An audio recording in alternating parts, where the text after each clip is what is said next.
Hello, everybody. Here we have the complex fraction 5 over s minus 1 all over 25 over s minus s, and we like to simplify this down. So this is what's called a complex fraction because we have a fraction with a fraction in it. Every complex fraction has a main fraction line, and it's either the longest line or the boldface line. So for this one, the longest fraction line is going to be right here. And every main fraction line can be thought of as a division symbol. So let's rewrite this entire problem as a division problem. And also, every numerator has parentheses around it, and the numerator above this main fraction line is 5 over s minus 1. So technically, 5 over s minus 1 has parentheses around it. And likewise, everything below the main boldface line there is 25 over s minus s, and that's the denominator of the fraction, and every denominator has understood parentheses around it. So we have in parentheses 5 over s minus 1, close parentheses, divided by, because of the main fraction line, and then in parentheses 25 over s minus s. Okay, now because of order of operations, we have to do its in parentheses first. So in parentheses, we have 5 over s minus 1, and we have a 1 over here, which is literally over 1. And likewise, this 5 over s over here, rather, is over 1. So anything is anything over 1. Now, notice that in the first parentheses, I have denominators of s and 1. Those are different denominators. In order to subtract these two fractions, in this first parentheses, we must make these different denominators be the same denominators. So here's a trick that always works for that. So multiply the denominators. So s times 1 is s. So we'll put s here in this first fraction in the denominator, and s in this denominator, the second fraction. Now, since the denominators changed, the numerators must change accordingly. So here's how we get the new numerators. So to get the first new numerator, we'll take the original first numerator, which is 5, and times it to the original second denominator, which is 1. 5 times 1 is 5. And now to get this new second numerator, we'll take the original second numerator, which is 1, times the original first denominator, which is s. 1 times s is s. And now let's play the same trick over here with this 25 over s minus s. So s times 1 is s, s goes here, and s goes here. And then we'll take this 25 times 1, which is 25, so it goes here. And then we'll take this s times this s, which is s squared, and it goes right here.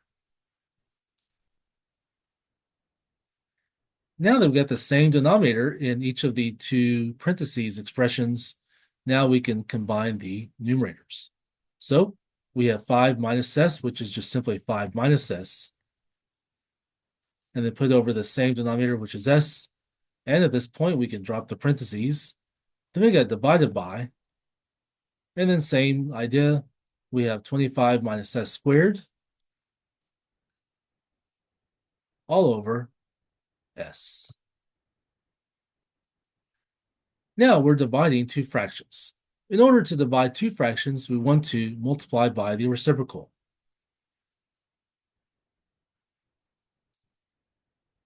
So bring down the first fraction just as it is.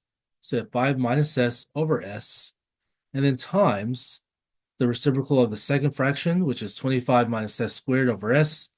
To get the reciprocal, we're going to interchange the numerator and denominator.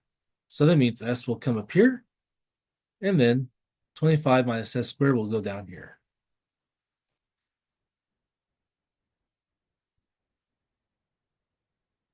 So now we have a multiplication problem, and to multiply two fractions, it's easier to simplify first and then multiply. But to simplify, we want to factor stuff down first, okay? Now, 5 minus s, that is a degree 1 polynomial, and degree 1 polynomials are always factorable, or always factored down as far as we can. So again, a degree 1 polynomial is already factored as far as we can, and so it's just going to be 5 minus s. So we'll bring that down. And then same thing. S by itself is just degree 1. Nothing more we can do with that. So we'll bring it down. And then times s. Now 25 minus s squared is a second degree polynomial, and that might be able to be factored further. So let's use symbollab.com to help us with that.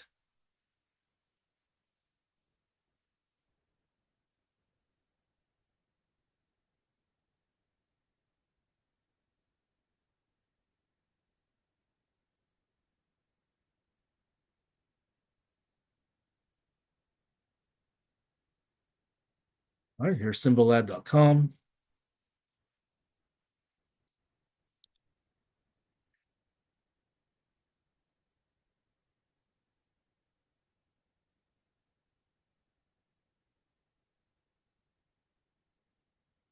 And we're going to put in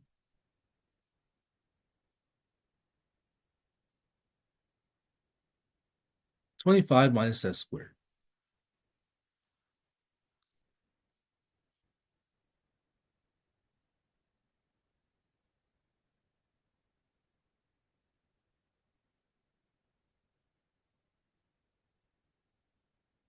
Let's go.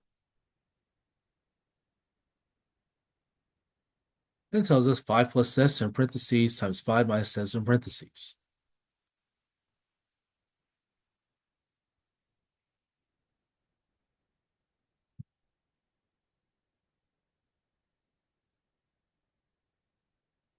We'll put it in. Okay, now technically 25 minus s squared is called a difference of perfect squares, and every difference of perfect squares binomial can be factored further. So 25 is a perfect square because square root of 25 is 5, which is a whole number. And so we put 5 here and 5 here. S squared is a perfect square because square root of s squared is s, and can be thought of as a whole number in this case. So we'll put s here and s here. And one binomial gets a plus, and the other binomial gets a minus. Now we factor down further, so now we can hook up factors with each other on this beautiful evening. Now, factors are considered to be single people, and so now let's embark on the exciting process of matchmaking available people at this time. 5 minus s is a factor. It's available. So hopefully there's another 5 minus s that's available, and it has to be at the bottom. And lo and behold, we have another factor of 5 minus s that's available. So we hook them up. Use pink because pink is the color of love. 5 minus s. 5 minus s. They love each other. Have a good time and enjoy yourselves. Now, let's go to the next factor, which is s. They're available. So hopefully there's an s at the bottom. And is it a factor? Yes, it is a single. We got a single s at the top and a single s at the bottom. There they go. Off and running. Have a good time. Now, we got a factor of 5 plus s at the bottom. They're available.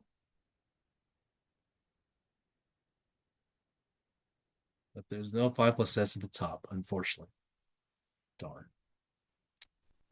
So 5 plus s will have to wait for another time. All right. So now we just put stuff together, and that's the answer. Okay, there's nothing at the top. Literally, there's a 1 at the top. So if you have a 7 over 7, we can think of 7 as 7 times 1. And if the 7s go away, there's literally a 1 at the top. Okay, so a 1 at the top. And then we have just only a 5 plus s at the bottom. And that's the answer. 1 over 5 plus s. And that's how to simplify a complex fraction.